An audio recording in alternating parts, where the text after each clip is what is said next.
Well, thank you for having us, of course. Thank you for having us, Mom. It's Exactly. a blessing to be here and just, um, you know, speak about our journey and how God has just like brought us together and blessed us. And yeah, yeah. Yeah, thank you, Prophetess, for having us on the call. I agree 1,000% with what you said as well too. I think sometimes I remember I think back to when I was single myself, and a lot of people, myself included, you get so caught up in wanting to find that person. You get so caught up in what conference you're going to go into where you're going to meet the next person who could potentially be your spouse. You're caught up in getting the prophetic word about when you're going to meet your partner.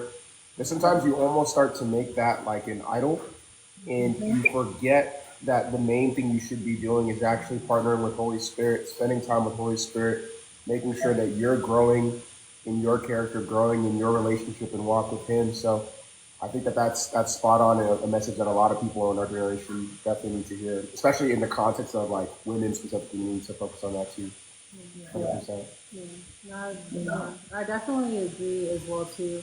And even just like when you think about like the whole purpose of marriage and why God brought men and men and women together is for a purpose. Like it's not just to say, oh, I have a man or I'm married or oh, I have a husband. Look at me. It's not just Yeah. for that. There's like a purpose. There's a reason why God brings us together. It's the reason why the enemy tries to destroy the family unit. There's a spiritual purpose, a kingdom purpose for marriage, and I think that in our generation, our society, the whole idea, even though I talk about femininity and stuff on my page, like that's important, but the whole idea of like, oh, he has to do this for me. What can he do for me? Me. It's a lot of me, and it needs to be need to be thinking of what is the purpose, like what is the why am I supposed to be with this person?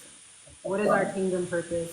Why are we supposed to be together? And how can I be that helper to him to make sure that he fulfills the kingdom assignment that God has given him? So I think that that's kind of what's been lost in our generation.